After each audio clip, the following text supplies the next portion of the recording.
Señoras, señores, yo no tengo otro remedio más que confiar en mi memoria, porque yo creo que ahora le voy a hablar de un tema que se presentó la semana pasada, creo que fue la semana pasada. Se estrenó Mujeres en la Alpujarra Nazarí, un documental que desde una perspectiva feminista visibiliza el papel de las mujeres en la Alpujarra Nazarí durante los siglos XIII y XIV. Esto fue en el auditorio de la Caja Rural. Fue la semana pasada. Se lo pregunto a Paula Sánchez, que es arqueóloga y codirectora del documental. Paula, buenas tardes. Hola, buenas tardes, Jesús. Fue la semana pasada, ¿no? Sí, fue el jueves El a las jueves 8 de la pasado, bien. tarde en el auditorio de Caja Rural. Pero me tiene que disculpar, Paula, y me tienen que disculpar los oyentes porque llevamos tantos temas y los periodistas muchas veces trabajamos con los temas organizados en la memoria, o sea que trabajamos con los temas desorganizados. Bien, Paula, entrando en materia, ¿de qué va este documental? ¿Qué narra? Bueno, pues este documental, que ha sido producido por Cebal, cofinanciado por la Diputación Provincial de Granada, dura apenas 28 minutos, porque la intención sobre todo era que también estuviera vinculado a una charla taller, a un foro debate. ¿Y lo de qué narra? ¿De qué va? Pues sobre todo tratamos de contextualizar cómo era la Alpujarra en el periodo nazarí, desde su historia, su paisaje, el territorio, cómo se organizaba administrativamente, cómo era la agricultura, la arquitectura, el urbanismo, la vivienda. Y una vez visto todo este escenario, nuestras protagonistas son las mujeres que vivieron en la Alpujarra en el periodo nazarí. Sobre todo queremos saber cómo eran sus espacios, sus funciones, bueno, cuál era verdaderamente el rol que ocuparon en la Hmm. comunidad. Bien, dos cuestiones se me ocurren así de entrada. Que los ciudadanos normales y corrientes, yo me considero un ciudadano normal, sabemos de la historia de la Alpujarra lo mismo que de la historia de Uzbekistán, que es una de estas Sí. repúblicas soviéticas que están perdidas en el más allá del Cáucaso, ¿no? Y, o sea, que desconocemos la historia de la Alpujarra y en segundo lugar, ya que además conozcamos algo de la vida de las mujeres, porque muchas veces si leemos algo de la historia de la Alpujarra, primero una historia bélica y en segundo lugar, pues sí, da la impresión de que mujeres no había, solamente había ejércitos, generales, reyezuelos y todos hombres, claro. Pero, ¿qué función cumplían? ¿La doméstica? Sí, bueno, fundamentalmente nosotros en este documental nos centramos en las actividades cotidianas, ¿no? Nuestra escala de histórica, por decirlo de alguna manera, es la cotidianidad. Nos centramos sobre todo en eso. ¿Y qué realizaban estas mujeres? Pues como tú indicas, Jesús, sobre todo actividades cotidianas de mantenimiento. Pero lo que queremos con el documental es revalorizar esas actividades. Es decir, esas actividades que generalmente en la historia pública y androcéntrica se han desvalorizado, lo que queremos es darles la importancia que tuvieron realmente en el seno de la comunidad, porque sin más, es decir, de forma simple y clara, permitieron la subsistencia del grupo humano y también los cuidados eran fundamentales en aquel momento, la familia, la crianza, la educación de la infancia. Y estas actividades de mantenimiento, pues son desde cocinar, desde proveer el ajuar doméstico, desde lavar la ropa, elaborar el pan, que era fundamental en la economía y subsistencia de estas sociedades, almacenar, que también era fundamental, porque si no había almacenamiento, víveres, recursos, pues había problemas de subsistencia, cuidar la casa, pero como te comento, estas actividades le intentamos revalorizar y que tomen su justa y adecuada visión en la historia. Una vez a un premio Nobel de Economía le preguntaron algo parecido en el sentido de que la función económica de las mujeres, no sé qué, social, no recuerdo exactamente la pregunta, pero sí recuerdo la respuesta. La respuesta es: el sector primario es fundamento de la economía mundial. Sin el sector primario, lo demás no existe. Y el sector primario, pues en este caso también estaba en manos de las mujeres en nuestra Alpujarra granadina de esos siglos, ¿verdad? Efectivamente, es que todas estas actividades, lo que ocurre, aparte de que permitían, como te decía, la supervivencia, el bienestar, la protección, el sostenimiento de todos los miembros del grupo social, relaciones sociales, afectivas, de comunicación, es decir, todas estas funciones, lo que ha ocurrido en la historia es que se han desvalorizado porque se han considerado que no eran productivas, es decir, que estaban carentes de valor económico, carentes de saberes, carentes de tecnología, carentes de innovación. Entonces, desde el presente las hemos desvalorizado y lo que queremos es realmente que sean, en este documental y en otros tantos trabajos que se realizan, por ejemplo, destaco aquí sobre todo a Marga Sánchez, pues con todos estos trabajos lo que se intenta es que esas actividades realizadas en la historia por mujeres, sobre todo por mujeres, tengan su justa consideración y apropiada consideración. ¿Cómo han encontrado ustedes datos relevantes de los siglos XIII y XIV? ¿Dónde estaban? Bueno, sobre todo estos datos, las entrevistas que hemos realizado son a expertos y a expertas del CSIC de la Universidad de Granada. Los datos sobre todo proceden de la arqueología y de fuentes escritas. Pero hay pocas fuentes, tengo entendido, o no, o las hay, o están conservadas.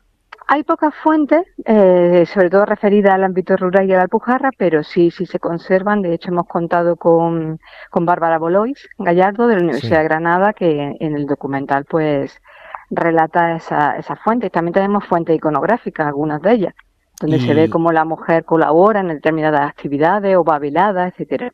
Y antes del siglo XIII, imagino que 3/4 de lo mismo. Lo que pasa es que no se refleja en este documental, porque este documental se refiere a la época nazarí, pero podríamos haber hecho otro de la Edad Media anterior, ¿verdad?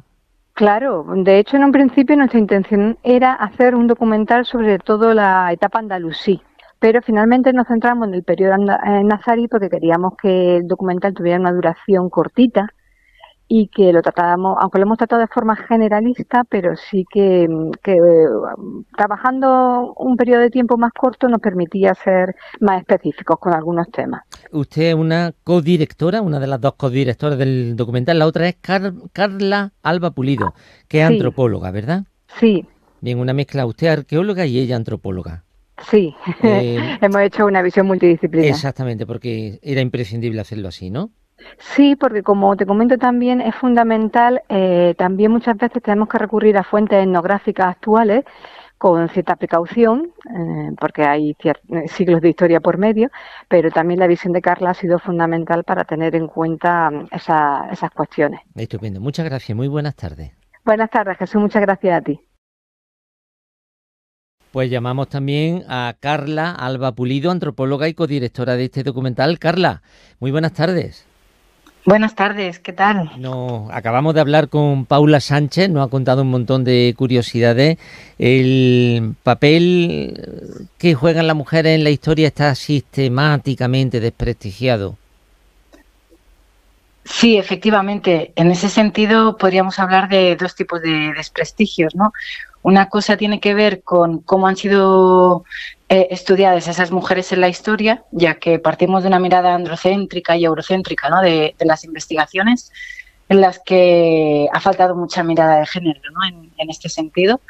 Y por otro lado, en cómo fueron partícipes de los procesos de esa construcción de la historia, ¿no? En esa transmisión escrita de los acontecimientos históricos, las que no fueron partícipes.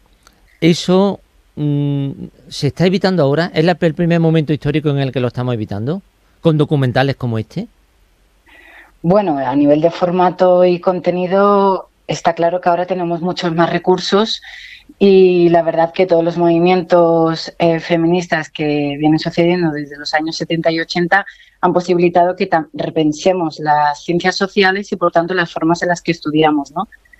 Y evidentemente los recursos audiovisuales y digitales nos permiten hacer una divulgación mucho más plural, tanto en contenido como en forma, ¿no? En unos momentos históricos en los que lógicamente las condiciones de vida eran durísimas, bastante más duras, bueno, infinitamente más duras que las que ahora gozamos, hasta con agua caliente en los hogares, que es algo inconcebible. ¿En aquellos momentos había solidaridad entre las mujeres? Bueno, como digo siempre, podemos tener acceso a esa información de manera muy sesgada, puesto que no podemos acceder realmente a la vida social que tenían aquellas mujeres, ¿no? Lo que sí que puedo decir es que a la hora de mirar la historia de las mujeres de ese periodo, tenemos que hacerlo teniendo en cuenta que eran mujeres que tenían un significado social determinado por el tiempo y territorio que habitaron. Nosotras desde el presente observar esa solidaridad desde el concepto que nosotros tenemos de solidaridad no podría ser equivalente, probablemente. Lo que sí que es cierto que en las comunidades de entonces se tenía muy en cuenta la comunidad femenina para la transmisión de saberes, que esto es fundamental en cuanto a la oralidad y la vida cotidiana, ¿no?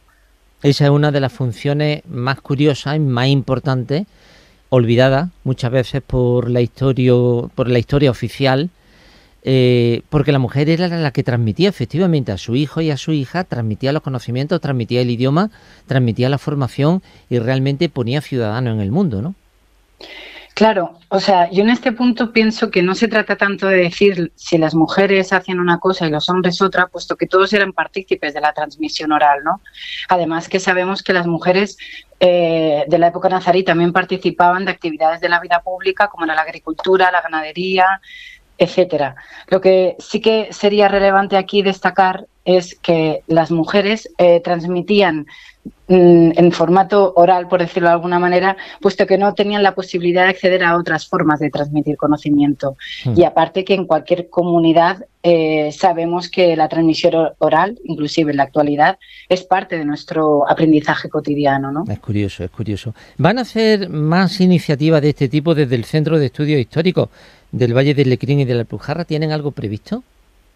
Pues en principio esta propuesta documental estaba hecha para este único producto, por decirlo de alguna manera, pero claro, nos está pasando que está teniendo mucho interés desde distintas instituciones, etcétera. Entonces es posible que si hay interés por seguir creciendo en este ámbito, pues nosotras estaremos ahí para intentar poner nuestro granito de arena en este proceso. ¿Lo han puesto a disposición del público? ¿Está colgado en redes? Pues de momento no, puesto que ahora estamos priorizando el compartir el documental desde una perspectiva más de debate y reflexión colectiva en cuanto a que sea más presencial, por decirlo de alguna manera. Es lo que está previsto en los próximos meses, pero sí, la idea es que sea una propuesta de divulgación de ciencia para que no se quede el conocimiento que se investiga en la academia, sino que a través de los formatos públicos y gratuitos se pueda acceder a todo lo que realizamos, ¿no? Pues no hace falta entonces que yo se lo pida. Si ya tienen la idea en la cabeza, pues háganla y punto. y que los ciudadanos podamos verlo, ¿no? Claro, sí, esa sería la idea. Carla Alba Pulido, antropóloga y codirectora del documental. Muchas gracias, muy buenas tardes. Muchas gracias a ti. Buenas tardes. Hasta luego.